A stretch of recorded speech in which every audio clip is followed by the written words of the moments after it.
or a prophet who speaks in the name of another God. No, hang on. Did Muhammad speak in the name of Yahweh? There. No. So He's a false prophet. According to the Bible, he should have been put to death. Can you read it again? Why this hatred for Prophet Muhammad? Are you listening to Hatun or not? I don't listen to Muhammad is not a prophet because he didn't know the name of Yahweh. This is according to Deuteronomy 18. Who said Yahweh? There is no Yahweh in your Bible. There is no Yahweh in your whole Bible. He was not an Israelite, was he? He was an Arab. Was Abraham Israelite? And he didn't do any miracles. So according to those three criteria, he should have been put to death. According to the Bible, he should have been put to death. Can you read it?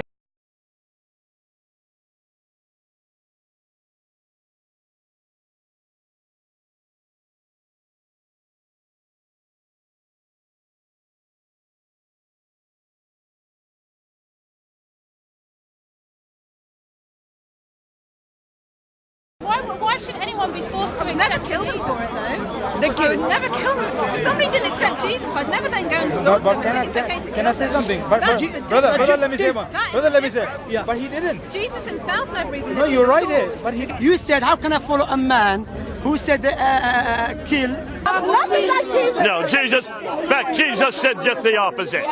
He says in Matthew 26, verse 52, he put away your sword, Peter, for he who lives by the sword dies by the sword. So it's very clear that Jesus over here does not use the sword. Sorry, Jesus over here.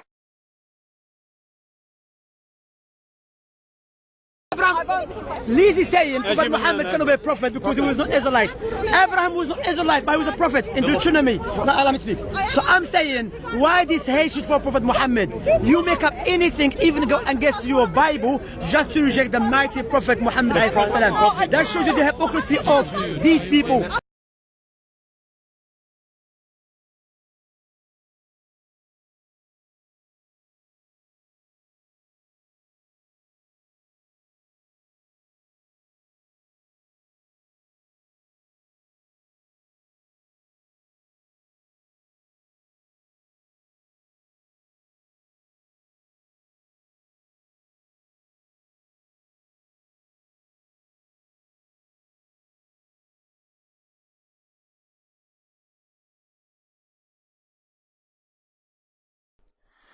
But the prophet who presumes to speak a word in my name that I have not commanded him to speak, or who speaks in the name of other gods, that same prophet shall die. And if you say in your heart, how may we know the word that the Lord has not spoken?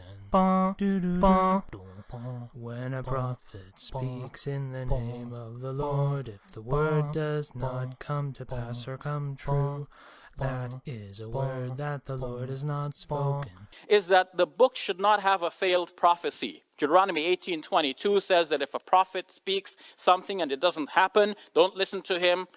In short, that is a false prophet. Now it turns out that there are passages in both the Old Testament and the New that predict something and then it doesn't happen.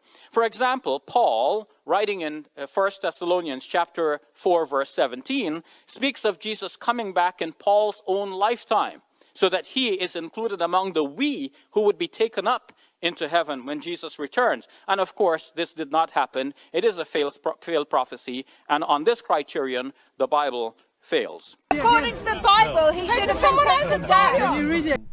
You know, how is Jesus going to return? Is he going to return? Yes, I believe Jesus said he's going to return. How is he going to return? I don't know. Or what I mean, you know, what's it going to look like? When's it going to be? I have no idea. If Jesus didn't know the day or hour, I'm certainly not going to know it. And the earliest Christians, including Paul, at least for a while with Paul, before writing 2 Corinthians, by the time you get to the mid-50s, it appeared that these earliest Christians believed that Jesus was coming back in their lifetime. And by the time you got to the mid-50s, Paul was seeming to come to the realization it was probably not going to be within their lifetimes. But there they were, the words of Jesus still echoing in the air at that point. The people who had actually heard him, most of them still alive. And the way they interpreted Jesus was that he was going to come back within their lifetime. It was that clear to them, and then they changed their minds on it. So if they were confused and they were that close. I just don't know that I'm going to be able to know that kind of stuff. Where did the modern religious right come from using this kind of persecution language? Wow. Well, I'm neither American nor a specialist in modern America, so I couldn't really say, but the rhetoric is sort of continuous. Part of it's actually in the New Testament. Jesus predicts that Christians will be persecuted. Right. And so Christians say, well, see, Jesus told us that we would be.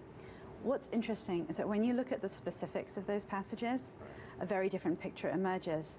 So in the Gospel of Mark, Jesus says, take up your cross and follow me, defend me in courtrooms, and some of you who are standing here will be alive when I return. Right.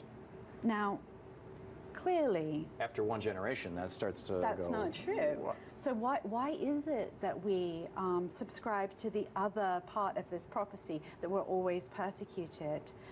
It's because we think that it's been proven throughout history, particularly in that early period.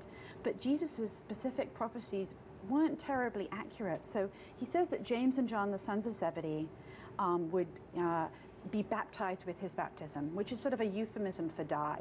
Mm-hmm. But John, the son of Zebedee, is the only one of the disciples not to have been martyred.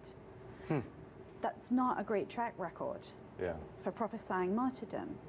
Now, we can read this metaphorically. We don't have to read it as a prophecy about persecution. The reason that we do is because this persecution mentality is so useful when it comes to defending our turf and sort of making claims in sort of discussions about society.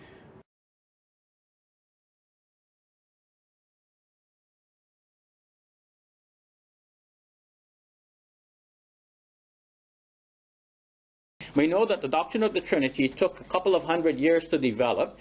Christians got together in the Council of Nicaea in the year 325, and at that time they ruled that Jesus is very God of very God.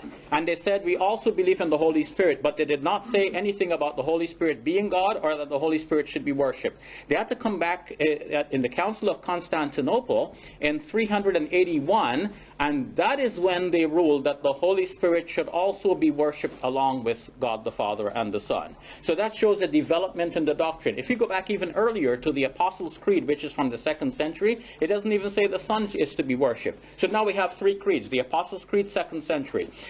Council of Nicaea, early 4th century. Council of Constantinople, late 4th century. So if you see the development, only one God here. Apostles' Creed, 2nd century. Only the Father is God. Second of these we have in the Council of Nicaea, early 4th century. Now the Son is also God. Now we have 2.